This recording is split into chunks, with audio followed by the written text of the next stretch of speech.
And let's talk about the magic of branding and why it is so important in a world of search engines and huge, huge platforms that seem to dominate the space. What's your take on branding? What's the advice that you will give to clients or really anyone looking for a better way to do things?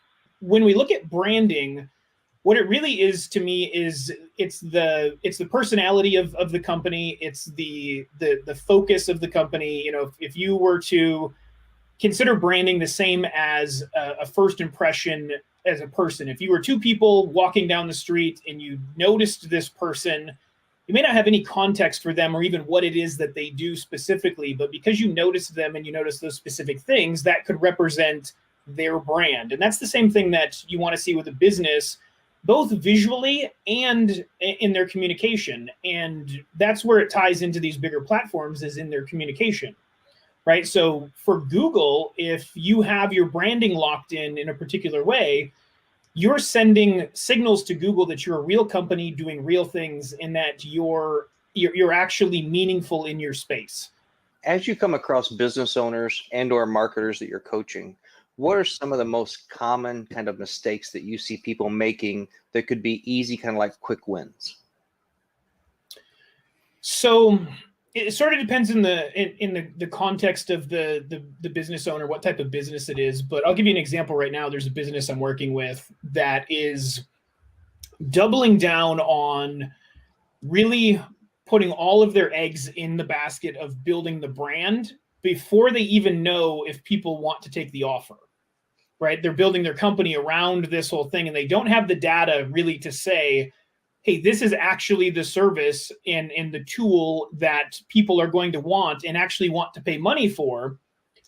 And the theory is like, well, people won't buy this if we don't have all the brand put in place. And the opposite is actually true when you're talking about proving the offer initially.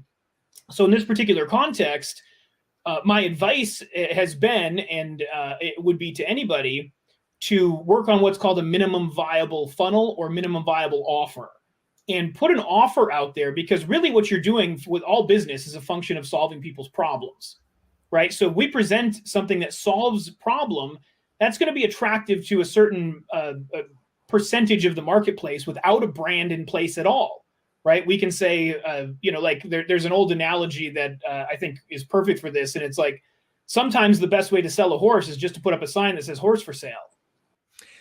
Now, Josh, do you work with clients who both provide a product and clients that provide a service? And I'm wondering if competitive pricing has a greater effect on one or on the other. What's been your experience? Price is certainly a consideration. The bigger thing that I see the impact on that, though, is the ability for the person selling it to sell it, right? Because marketing leads to a sale, right? So like if we take commonly, marketing is going to account for about 75% of getting somebody over the hurdle, and sales will be the other 25%. Like if good marketing is in place, that's a typical ratio that you'd see. So if I can get somebody to their door, but no matter what the price, if the person just can't close the deal, that's where I see the biggest struggle with price stuff come in. You certainly have, in every marketplace, you have those different pricing barriers, and there's certain commonalities or stereotypes within the people that generally want a lower price. They tend to act and have a different mentality than the people who are comfortable with a fair and even sometimes high price, understanding the value of the service that way. Really, the difference is the ability for the person to communicate that value properly. I've seen this multiple times over the years. So I'd like to know, A, have you seen it, and B, kind of what your stance has been and what kind of advice you've given. I've talked to small business owners, and it doesn't matter if they're attorneys, if they're plumbers, if they're carpet cleaners, all across the spectrum, that when you ask them what do they do and what do they want to do when they're trying to market something, and you have a list that's this long, and you say, oh, what do you have? 5 trucks, 10 attorneys, something like that. No, it's just me. To get them to understand how to kind of condense things down, find a few things that they can do well, that are good kind of lead-ins to other services they can sell, so that they can have a realistic expectation and actually work with a marketing company that can actually help them and benefit them at a price point that's affordable. What's been your experience with something like that? Business owners often are a different breed. They've got their own vision and their own, they've got these really big ideas and they want to accomplish them all. And it's part of what makes them amazing and also sometimes works to their detriment. So going back to data and saying, hey, you know, I would love to work on this other service that you're looking to offer. There's unfortunately just not enough awareness in the marketplace for people to really be looking for that right now. So what that tells me is we need to create a strategy where we can take somebody who is interested in a service that people do have a lot of awareness for, and then create a way for you to segue that conversation. And then I go back to other marketing principles if I don't have that data. And the marketing principles are ultimately the value ladder, right? Like, and the conversation might be something like, hey, do you ever wonder how come Best Buy can sell a DVD for like $5?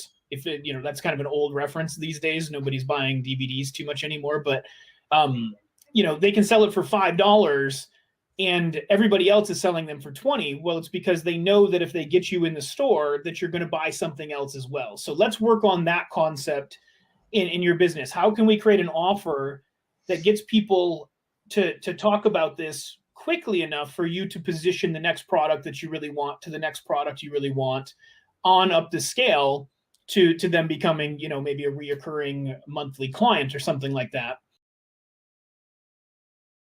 I think organizational skills are going to be paramount as people work remotely more. It's been easier for us to convert and make sure we stay on task and stay focused when you're not in a cubicle, when someone can't walk by and see what you're doing. Are you guys doing anything to work on these organizational skills, and what's your kind of opinion of that moving forward?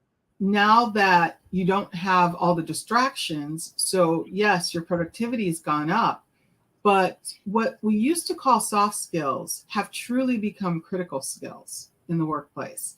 Because now I don't really have the luxury of spending time with you physically to get to know you. I have to get to know you in a shorter amount of time and on a platform that offers a little bit of vulnerability because, for example, if I'm at home, you now get to see inside of my home, right? As my coworker in a space you never got to see before, which means that I have to have those organizational skills. I have to be able to know how to develop my team. I have to be able to know how to communicate effectively. I have to be able to have that executive presence. You know, all these things that people thought, it's not a big deal. It's a huge deal. What have you had to adjust in terms of succession planning because of what we went through in 2020? Was there an effect? Yeah, there was a huge effect. You know, prior to 2020, when we were talking about succession planning, we were still talking about it at all levels, not just the C-suite, which is the traditional thought when people think of succession planning. You know, who am I going to give my business to? But we were really looking at how do we develop people so that they can move up in the organization? That's true succession planning. The pandemic really created a situation where not only did it force companies to look at how they were managing their teams, but also look at how they were promoting people in the workplace. And so that has been a very interesting conversation because they're realizing that they hadn't done a really good job in promoting people or moving people to different departments or what, you know, however people move through an organization. Succession planning allows for people to really figure out beforehand, what do they need for their team? Like, who would be the right fit for us? And then how do we all move in the chain of the organization? I know from my day job, I have to typically walk a client through, this is how you would gauge success based on X, Y, and Z, because most people are going to show you A, B, and C, and that's all fluff and easy to show you numbers. These are actually true results. Right. And exactly what you just said is what has to happen in those conversations, is that we have to, so this is where I jokingly say we have to be the Yoda in the situation. We have to guide them through it. because people are not going to know intuitively what's the right KPI, what's the right metric that I need to use, what's the right, what's the right performance metric, if that's, whatever it is that they're working on, they're not going to know intuitively. So it's really asking the right questions, helping them see what the connections are, and them then telling you what would be the increase and how they would be able to report it. Because if the number comes from you, it doesn't hold value. If the number comes from them, it holds value in the organization. But it's just helping them figure out what's that right number. What are the right things we need to be talking about? Yeah, that has to be established, because often it can be lost in just the big overall feeling of, well, we should be doing better. These are best practices. These are things we should be doing. But if we don't have a way of evaluating it, then who's to say? It becomes extremely subjective. So let's say you have someone that's telling you that they really struggle with time management, right? That's been their struggle. They're really having to figure out how to do this. Well, one of the things that you can do is, as you're working with them, prior to that, you would really begin to ask them questions about the value of their time, having them put a dollar amount to that time. And that could be as simple as their salary divided into an hourly rate. And then what would be a measure of success if I saved, let's say if I said, well, if I make $10 an hour, we're going to keep the math simple. And then if I could save 10 hours a week from some of the things that I'm doing, because I'm constantly doing my team's work, I'm constantly having to micromanage, I'm constantly having to repeat myself. So as a coach, you're already hearing all the problems I really do have, right? Those root causes of those problems. But for me, I don't know that yet. I'm just focused on, I'm spending a lot of time doing this, and then I've got a bunch of work piled up. So as you're talking to that person and they say to you, if I could save 10 hours, that would be amazing. You could then translate that into actual dollars and actual annual dollars, and saying that if we were to be able to get back those 10 hours with the work that we're doing, it would save you, simple math, $100 a week, 52 weeks, there Right. it is. What I have spoken to people about for years is, trying to set up certain periods of the day where you have 25 minutes that you're focusing on A and a 5-minute break, or 50 minutes where you're focused on B and a 50-minute break. And I'm only going to do these video calls between this time and this time, because I have to be able to segregate my day into being able to get different things accomplished. And to emphasize the importance of shutting off email for that period of time, shutting off social media. And it's amazing when you can focus on one thing for 25 minutes, doesn't seem like a long time, how much more productive you are. So it's really owning your schedule. And then odds are you can probably work 6 hours, 7 hours a day and get more done than you were at 8, and have a little selfish time. Yeah, and I love that you said that, Glenn, because I also think companies are beginning to realize that it's not about forcing people to work 8 hours, but it's looking at work as project-based now. Looking at, if you complete the work in 6 hours because you've segregated your time and you're more productive, why should I have you sitting in the office for those 2 extra hours of really unproductive work? I mean, it's a waste of money for everybody. And so it's really getting companies and organizations to stop looking at work as, I just want to pay for 8 hours, and really focus on, I want to pay someone a salary, and then they can do the work when they do the work.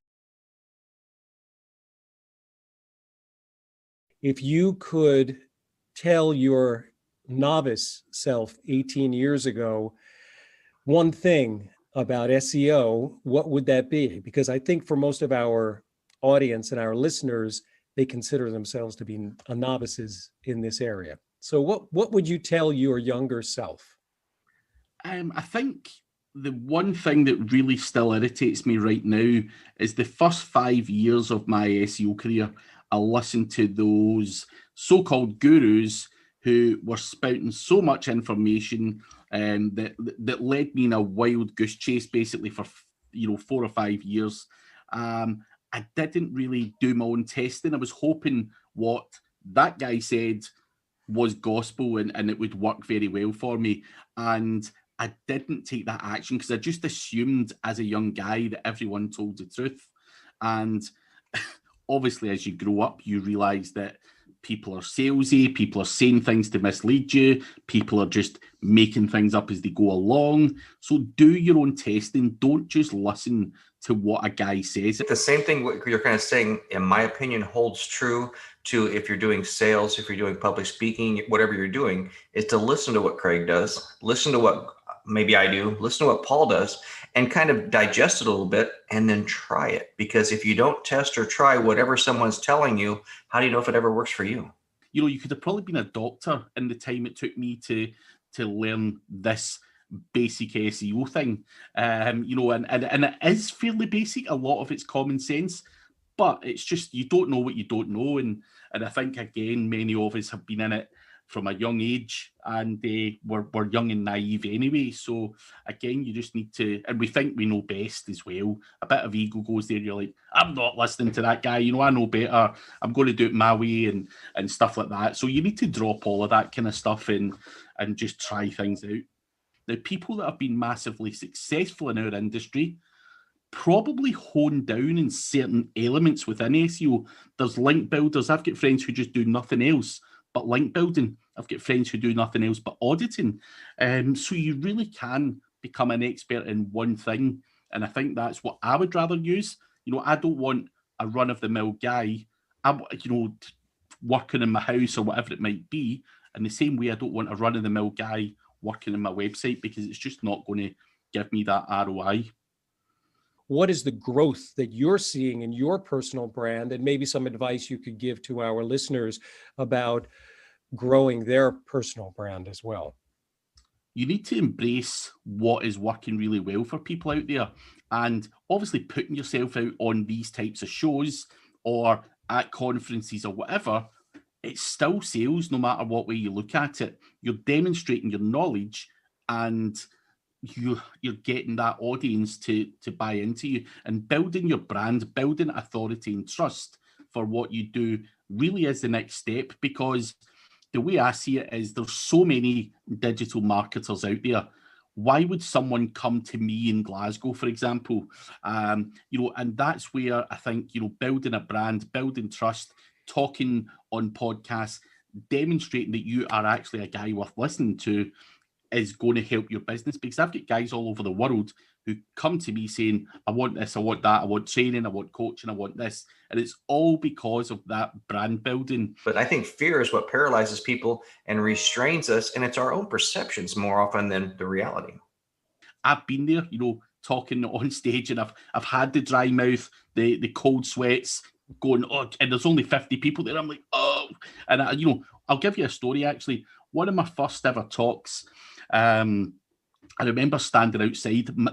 My body started to sweat really badly because I was so nervous, and I stood outside, and my wife was in a hotel along the road, and I was literally that close to just phoning the guy and saying something emergency came up and I had to go away. That close from my first ever speaking gig. I was drenched in sweat. So anyway, somehow I didn't run away. I went down. I was drenched in sweat, really nervous, and done an okay talk. But I had to put my neck out there. It really scared me. But what I would say is you have to put yourself out of your comfort zone if you want to push up to the next level. Because we all know what it feels like to step into the vacuum of silence, when everybody gets quiet and suddenly you're the only person rowing the boat. And that can be a scary feeling. I think it doesn't matter if you're doing SEO, if you're a public speaker, if you're a chef for a restaurant, if you're a plumber, if you're anything. We know and learn one thing around us, but what we learn in school, if we go to school for business, isn't very practical to what we really do from a day-to-day experience and how to run a business. So it takes all. I saw this quote yesterday that says, I make good decisions because of my experience. I have experience from making bad decisions. one of the first ones that I ever done was I built myself into my business rather than working on the business. I built myself into that business and it became a bit of a stress for me. And looking back on it, I should have taken myself out of the business and worked on it and replaced myself in the office. And these are things that you don't know until you actually get out there. And I think a lot of us are not setting out in digital marketing to be businessmen as such. You become good at digital marketing. Before you know it, you're hiring a web guy, a writer, a PA and an accountant. And before you know it, you've got all these people looking at you, calling you boss and all that stuff. And you're just like, geez, how the hell did that happen? How would you advise business owners to maybe think about the broad strokes instead of the fine strokes, and not to convey the message, break the trust with your employees and your team that they aren't important as well, and the business is the only thing that's important? Yeah, I wish I could just kind of draw around what you just said, because that's it, right? We have to help them understand that. So how do you do that? One, I think you have 2008. Sometimes leaders got to pay attention to what are they paying attention to? If they're paying attention to the numbers, then sometimes you have to paint the picture and ask, do you remember in 2008, or has there been another time when you've missed the boat and employees haven't been considered part of your true equation of, organizational, of realignment and strength and rebuilding? When we miss that, there's an organizational cost to that. Productivity is not as high. People aren't bringing their best selves to the table because I'm not sure you care about me as an employee. And so I might be holding back my creative talent and my, process improvement and the way I treat customers. So there's an organizational impact. There's also organizational impact with morale. If, again, employees don't feel that organizational leaders if they don't care, there's no benevolence. And there's research to back this up, which sometimes kind of blows me away. It's like, you've got to keep all of these things. And that's what leadership is. You have to hold multiple truths. I have to tend to the organizational business and results. But part of that is how we treat our customers, how we treat our stakeholders, partners, but how do we treat our employees? What's the first step? Is it just getting everybody in the room? Is it starting with leadership? Is it changing mindset? Is it open communication? I'm sure it's all of those things. But could you walk us through just the basic few steps that you would take, in the same way that Glenn and I have talked about sales and I've talked about public speaking and reducing nervousness? What would you say about trust repair? Thank you. Well, the first thing I would offer is I would need some sort of data, right? What are the indicators? What has happened and how long has it been happening? Sometimes, Paul, when I get invited to come into an organization, they have what I call trust trauma that happened years ago. And this happens. Sometimes it's 10 years ago. And if it hasn't been resolved, that is still part of the equation right now that we're going to have to do some work around. So I need to check in first. I check in with the leadership team, and I have some assessment tools just to find out what's going on there, because sometimes I have to concentrate my efforts there first, and then we can work the rest of the system. And sometimes I try to do that simultaneously, but I still need to work with the executive team first. Well, it's kind of interesting. I've seen from times where I've been in different organizations where they brought in consultant for A, B, or C, that inevitably the things that the consultant brings up are the same things that team members have been saying. But when it comes from an expert, now we need to address this. Yeah, you're right. When I was an internal practitioner, right, and I had been there 8 years, it kind of reached the point where people weren't really listening. Somewhere it's just like, but you develop patterns with people, and so I sometimes it's just good to stop and get a refresh. Are you saying that there are moments where you have to shake things up a little bit to get their attention? Of course. We human beings, right? We develop patterns because we want to be in connection and relationship with others. Right. And so it's a dance at first with a coach or an outside organization, because I see myself, as an organization development consultant, I see myself going in and working with the system to offer, holding the mirror up, insight, right? And this is why you were just saying, Glenn, having someone from the outside to say some of the same things, like you just said, Paul, people that were saying that within the organization. I think think it's healthy. I do. I've seen a lot of companies that will all of a sudden go into, well, we need to gain new clientele, so we're going to discount, promote, do something for new customers, but we're not going to reward existing customers. That everyone knows it takes more revenue to bring on a new client than it does to expand your relationship with an existing client. Don't you really see that in this time where we're in, probably this year and last year, a lot of businesses are probably going to step on their toe because they're trying to bring on new clients, and they're going to leak a lot of existing clients out the door because it's a small world and we hear about what people are doing? And that to me is a structural issue. And what I mean by that is our organizations rewarding this, because people will go toward that. If you reward or punish me by the more new accounts or new customers I get, and it's not rewarded to keep the old, or you leave the one person on the 1-800 line when the person says, yeah, I want to cancel my service, and they're the ones charged with trying to keep everybody. Well, if there's a whole system of processes and rewards and punishments set up against that one person at the very end to try to talk you out of stopping your service. And again, are they looking at the whole system? We did have a question, and we usually don't do this, but it seemed very important, so we wanted to bring the person live so they could ask the question. So give me 1 second here. Hello. Hi, Victoria. Hey, Victoria. Fun. Hi. Hello. Yes. We didn't tell Wendy Victoria was coming on, but we know you guys know of each other's work. You've spoken before. So Victoria said a couple of weeks ago, oh, I love Wendy. And I know, Wendy, you were saying the same thing. So Victoria just came rushing on when her availability allowed her, but we wanted to just get the two of you together and do something actually we've never done before in Blabbit, which is to have the four of us. So you're saying once people rebuild the trust, they have everything in place and ready to move forward, they should understand how to grow in that scope and in that time?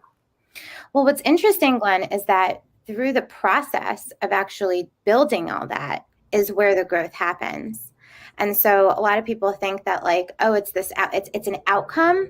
Post-traumatic growth is an outcome and a process. The whole idea of, it is great. But then my passion, and I think Wendy's is as well, is actually supporting people in the tangible aspects of getting to it, which creates all the change because it's all the actions. Really, what both of you are talking about is a change in mindset that actually could be the empowerment that a lot of people feel has been kind of stripped away. And that's what I look for. Are people willing to hold the mirror up? Are they willing to explore? And that's why our work can't be done like after one and after each other. It has to be done in tandem, because as you do these pieces along the way, there's this self-reflection. What's my intention? What am I learning? How do I continue to evolve? And do I let others evolve? So now in marketing, is that a classification of sensei in marketing, Mr. Huff? No, that's not. But in my former life, what got me started actually in sales and marketing was I got out of the Marine Corps and started my own martial arts business, started teaching martial arts professionally.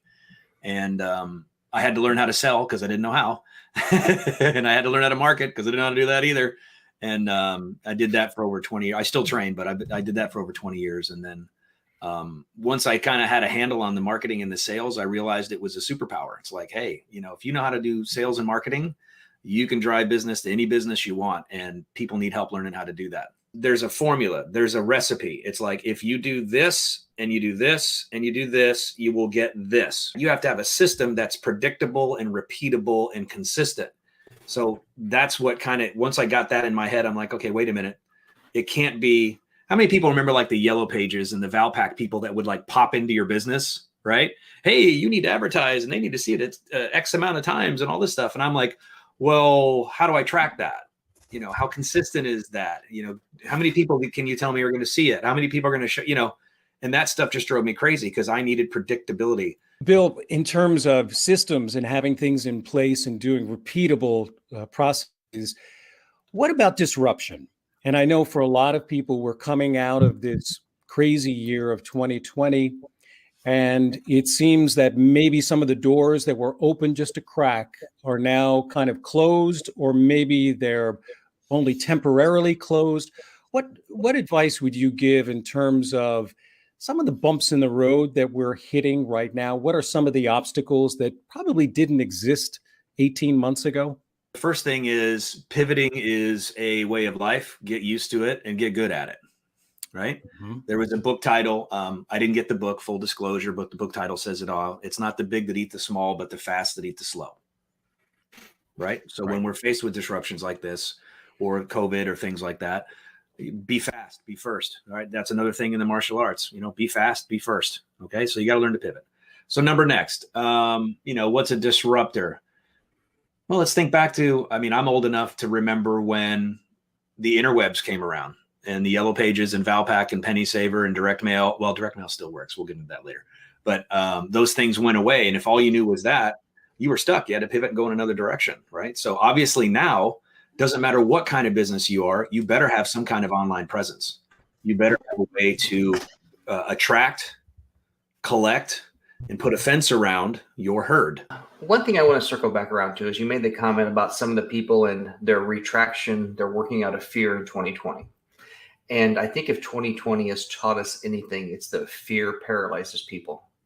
I think one thing that's going to be interesting this year and next year is how it compares to 2009, 2010. Because I saw a lot of businesses in 2008 during that recession that recoiled, like you said, kind of shrunk down out of fear and were concerned on what they spent for money.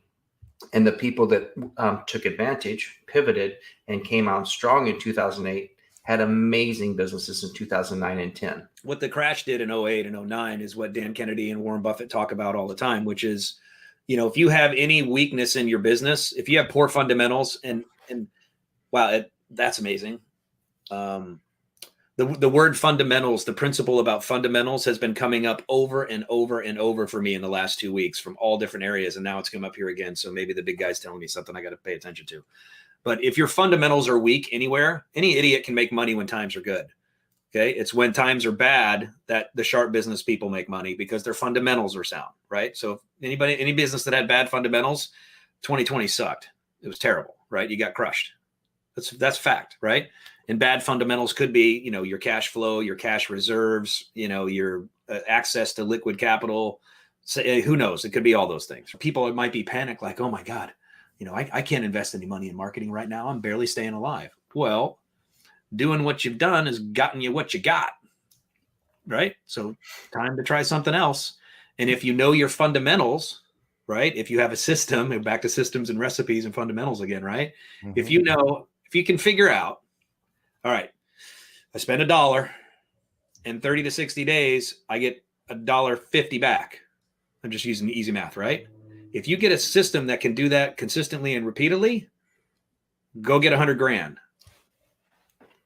Right? Because you're going to get a 1 to 1.5. You're getting a 1.5 times return, consistently. Mm-hmm. So this is simple now, but we've got to get the fear and the emotion out of it. What have you seen that's been a major change, if you will, in leadership over the last year and a half as our lives have been upside down a little bit?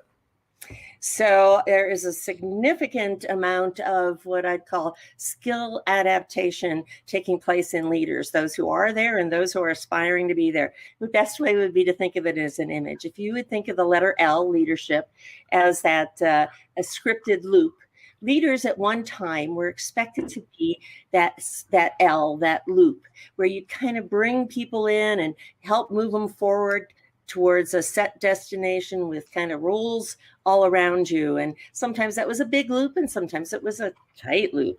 Well, now leadership has moved into a world where what we value is seeing beyond the rules, being able to understand how to get best out of people without following a particular pattern. And I say it moves to the L that we often see, where there's you as a leader are expected to provide some guidance. It's learning to be comfortable with that.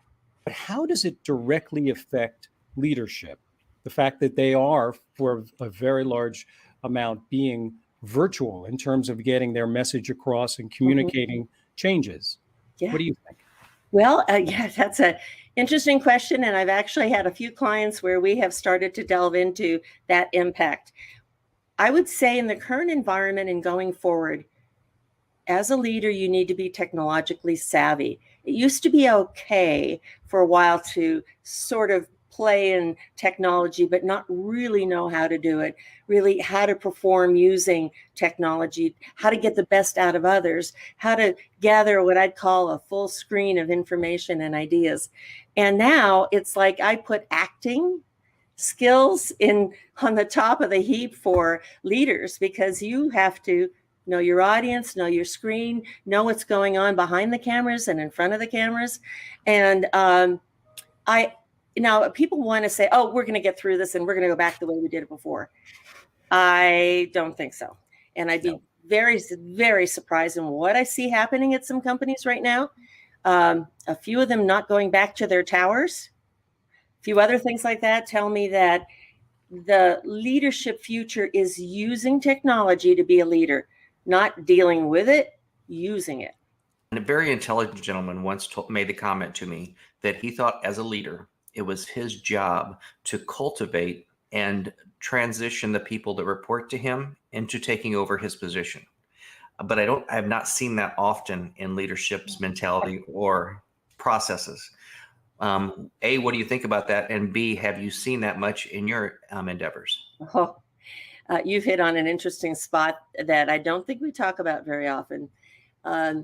In my coaching world, one-on-one, I find that, people are just reluctant to find their successors. I mean, there's this second nature still, protect what I have. Hey, I'm doing well. If I bring her in or I bring him in, there's a chance they might outshine me. So I think there's that instinct in there, and it's not always front in our minds. So when we're asked to do this, to shape our successor or find our successor, we take this deep breath and kind of figure out what we need to do with it. I also think it's that, the fault of our talent leadership and our talent plannings in organizations to put it on the shoulders of the people who need to have a successor for two reasons. One is, I'm not sure they're going to find the best successor for a lot of different reasons.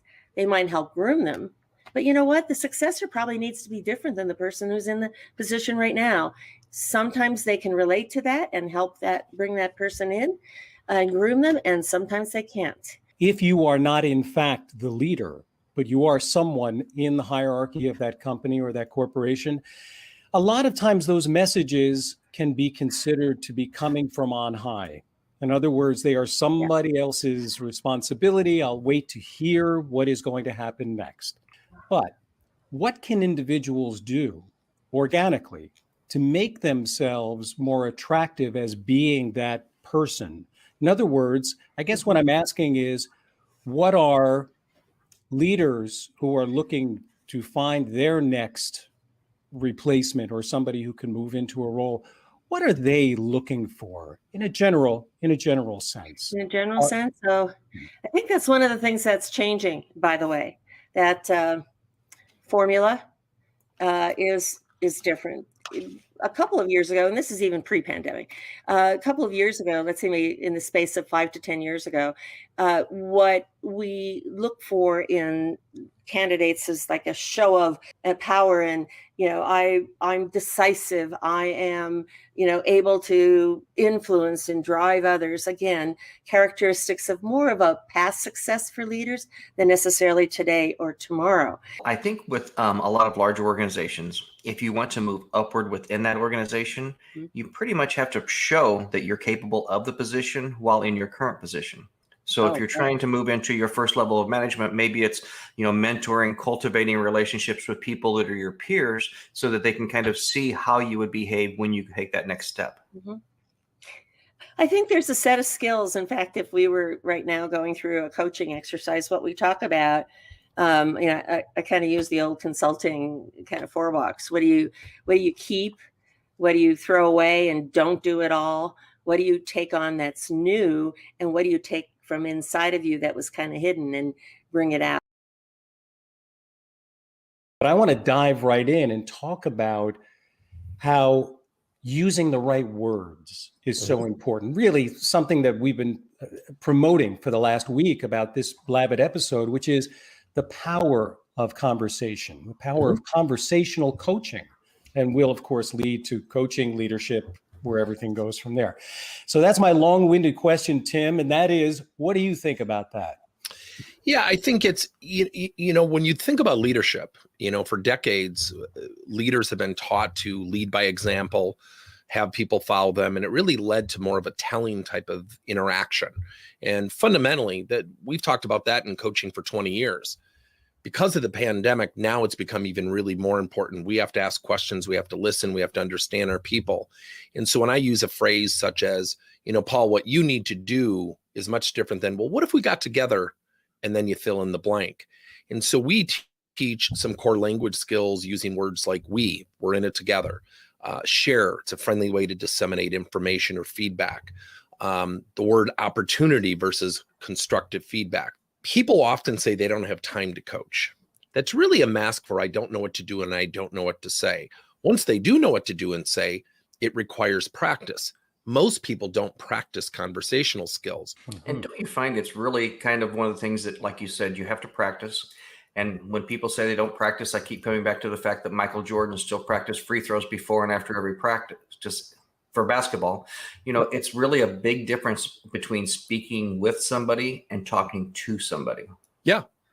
Yeah. And it's a different, and I love the way Paul had introduced, and I love what you had just shared, is it's a different way to engage with people. And I always go back to the fundamental of, you just said something, Glenn, that was important, is talking at people.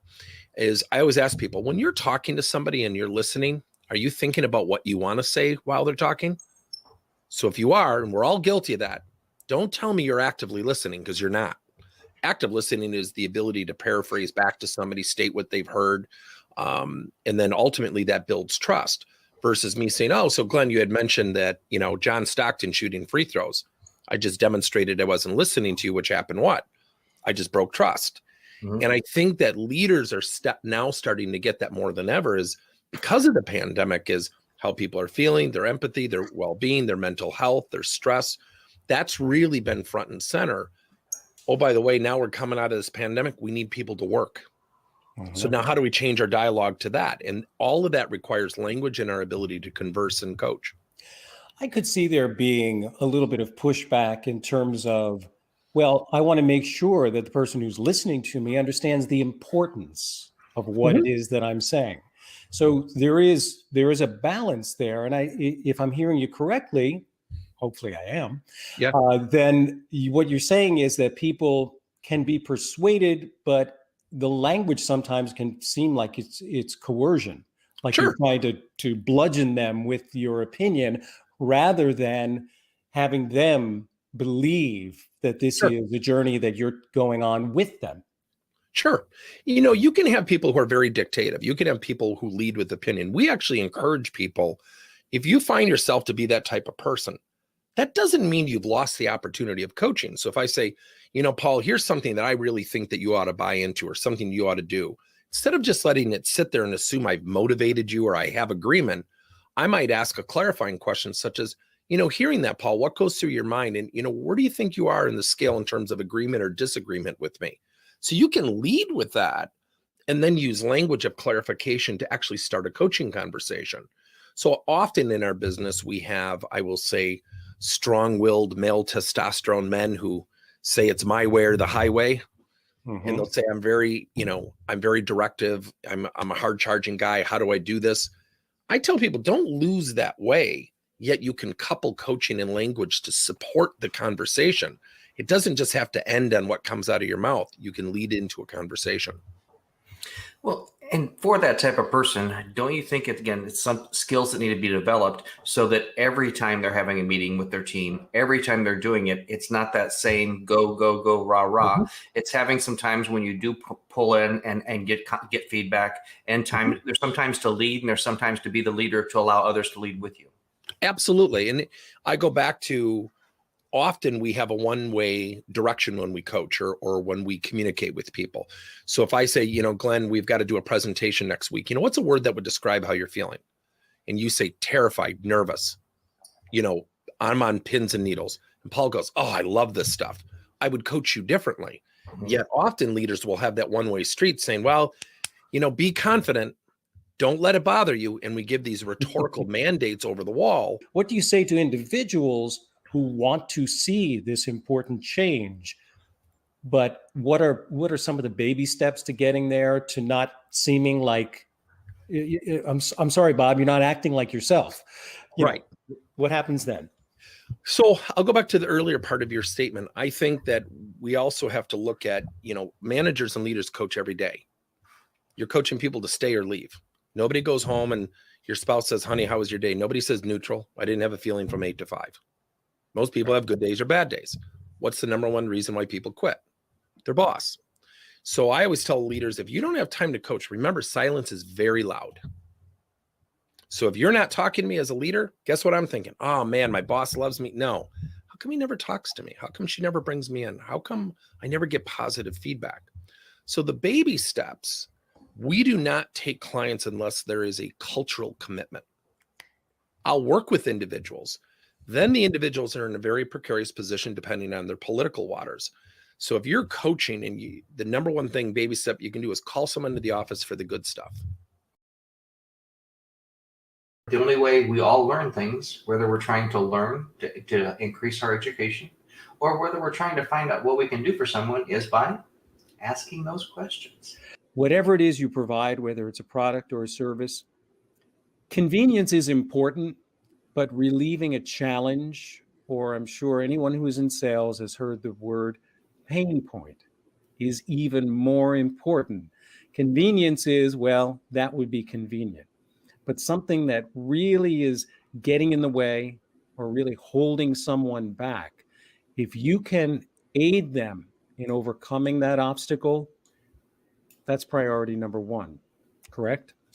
100%. And I think it's kind of interesting when you really take a look at this. It really doesn't matter what your medium is or what you're doing, and it can cross over many different scenarios. From your experience and public speaking, how many times do we see people that are selling from a stage, selling from a group of people up there? And whether your time that you're allotted is 30 minutes, 45 minutes, an hour or more, it's kind of hard to keep someone engaged that long. So if you're not asking them questions, if you're not finding some way to get them engaged, you're probably not going to be as successful in that manner. Or if it's one-on-one, the same type of thing. If I'm up just talking to you, you're going to listen for a certain period of time, and then we're going to lose connection. An interaction is always imperative, I think, no matter how you're communicating to someone, especially if you're trying to get them to buy something from you. But, there's a cautionary aspect to this as well. And that is, you don't want to seem like you're interrogating. I think that's a crucial thing about the balance between establishing yourself as the expert and asking questions. So a blending of those two is really the sweet spot that most salespeople are looking for. So it's not just a matter of asking questions. Especially when someone has an objection, a common sales technique is the felt found. Is to say, you know what, I understand exactly how you feel, Paul. I've worked with other people in your industry that have felt the same way. What they found when they did this is, here's the prescribed response. So when you can do that naturally, and with all these things we're talking about, I think one thing just to add to people is it is much more comfortable. You're going to get further if it's a conversation.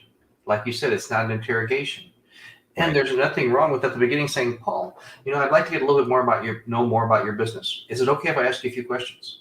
Now you've been given the right and the liberty to ask these questions. And as the old story goes, typically you don't want to ask a question you don't know the answer to, or at least part of the answer, to get you to step B, to step C, and to step D. Let's take it to level 2, and that is, how about I have some questions? How about beginning that with a prepositional phrase, or actually an introductory phrase, which is, I know you'll have many questions for me. Ooh, that opens up something. In other words, this is a conversation.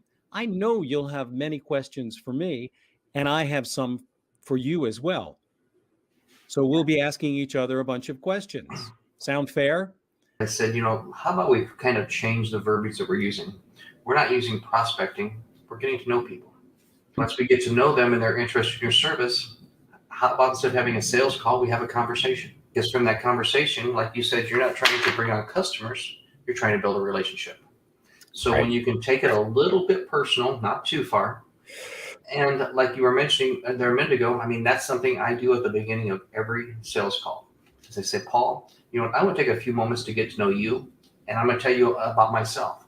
Because I think first and foremost, we need to have some common traits, some common mindsets, because in my experience, that's what's really going to help people and help relationships last longer, is when you can find ways to relate and take it slightly off the business, just I'm selling you and I want your money. We all know what best practices are. And Glenn, you and I, we have worked with people, we have trained people, we have done all of that. So we know what the best practices are.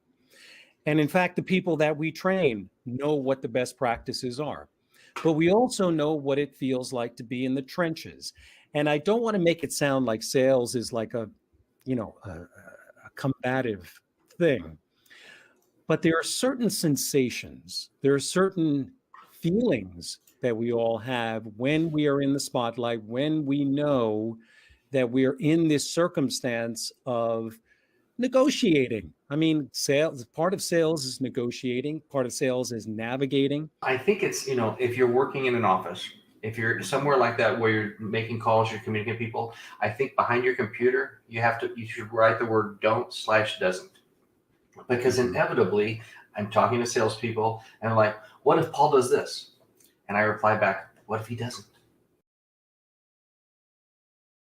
What is one of the biggest misnomers in your business? What is it that people think works but doesn't work? Do you know what I mean? Or what do people rely on?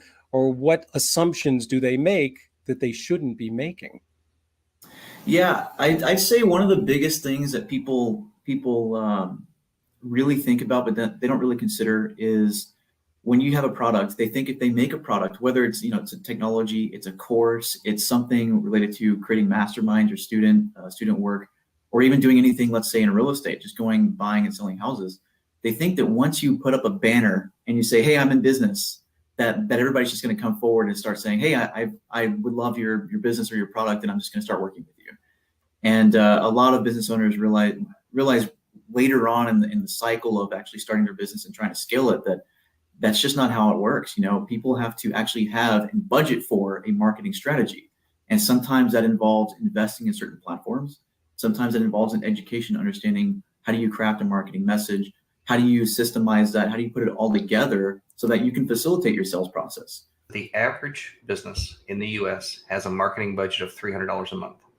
Don't you think that's kind of why maybe so many businesses fail? Because you have someone that starts a business because they're a plumber, they know plumbing. They're a chef, they want to start opening a restaurant. They know and have a passion for their industry, but they don't understand what it takes to get that industry off the ground and take it to different steps along the way. Yeah, a lot of them really start by word of mouth, or maybe they start with cold calling. Now cold texting is a big marketing method. And so they're under this preconception that finding buyers doesn't cost as much as it really does. But once you start realizing that you're limited either by time or you're limited by capacity to do a certain amount of sales while you're doing the fulfillment of that product, then they start thinking, okay, we got to do some sort of marketing, or they think that if they don't think they can actually do the marketing, they think they're already capped. Like there's no more sales we can possibly do, right? Once they transition to the point where okay, we can find a way to scale, we can build teams, we can do more work. Well, how do we get more people to buy from us? And I think at that point, because they've never been accustomed or associated any sort of budget or dollar amount to the cost per customer, per inbound customer, then they start to view marketing as an expense, not necessarily as almost like opening a door to the larger majority of the market. Would you say that there are marketing consultants that promote a wide range of approaches, or does it really all come down to use the phrase blocking and tackling, X's and O's? Does everybody understand that, or do you see other people who are in the marketing consulting profession promoting things that maybe have a much longer, take much longer to come to fruition? Do you find that there's a faster way to get to that? Yeah, I think it really does. It does make a difference when you actually niche into a particular set of customers that you're going to work with as a marketing consultant, right? Not every marketing channel is going to work for every business. Sometimes some will work much better than others, right? So Glenn and I know each other because we're in the SEO industry, but we know that a lot of industries, a lot of people will not benefit that greatly, either long-term or short-term, from SEO as much as other methods of marketing. And I think that there are some marketing consultants who they have a preference, right? Let's say they only do SEO. They have a preference to just look for SEO clients, and they'll try to make it work however they can. And then there are some who will niche down into something like AC or something like what I'm doing, real estate investing. So in real estate investing, we know that to get a cost, to get the lowest cost per contract, right now text marketing is by far the best. So if I go to someone and say, hey, SEO is the way to go, but I know that most of these guys aren't going to have the ability to wait, 8 months to a year to actually start benefiting from that, I can tell them, all right, look, if you're not doing text marketing, if your follow-up process is no good, if you don't have proper web authority, there's a lot of different things you can do in the meantime to really benefit from. And so I know that because of the niche. If I came in and didn't know how real estate investors could possibly get more sellers or work with buyers, then I wouldn't know that, hey, text marketing is going to give you an average of $78 per cost per contract. Cold calling is probably going to be somewhere around $250. PPC is probably going to be somewhere around $8,000, right? So I wouldn't be able to give them these comparisons and give them an actual strategy and connect the dots for them. Don't you think that's kind of something that most business owners, I think, maybe aren't aware of and should be? Because they always have that marketer contacting them saying, this is the next best thing since ice cream, when a lot of these things are kind of generalities. And what works literally and it could be the same industry in two different cities is going to have a slight variance of what's going to work there, and neighboring things. So when you're talking about a real estate investor versus a real estate agent, there's some different nuances there. Right. So do you find that a lot of business owners maybe have a bad opinion about marketing or optimization or anything like that because they've been sold a bill of goods from somebody that had one little niche that didn't work for their niche? Oh yeah, 100%. That especially is true for online marketing marketers. When they get into, like in our niche, for example, there's plenty of people attempting to do Facebook ads, right? There are plenty of people attempting to do SEO and PPC, and they think that they've been approached by so many people in these methodologies that Facebook ads, for example, has a pretty bad reputation for real estate investors. It's kind of known for spending a ton of money getting poor quality leads, when in reality it's because they're just copying each other's creative, right? They're all sending the same message in the ads. They're not creating any true marketing message that's going to, they don't have someone on that marketing team that's actually crafting the copywriting and crafting the offer, and they don't know anything about that. So there is a lot of these guys are calling themselves marketers. Really, they're just experts in a particular marketing channel, right? They're not somebody who's a strategist, and they're not really somebody who's connecting the dots. And most business owners don't realize they need someone like that to actually figure out what their unique marketing strategy would be.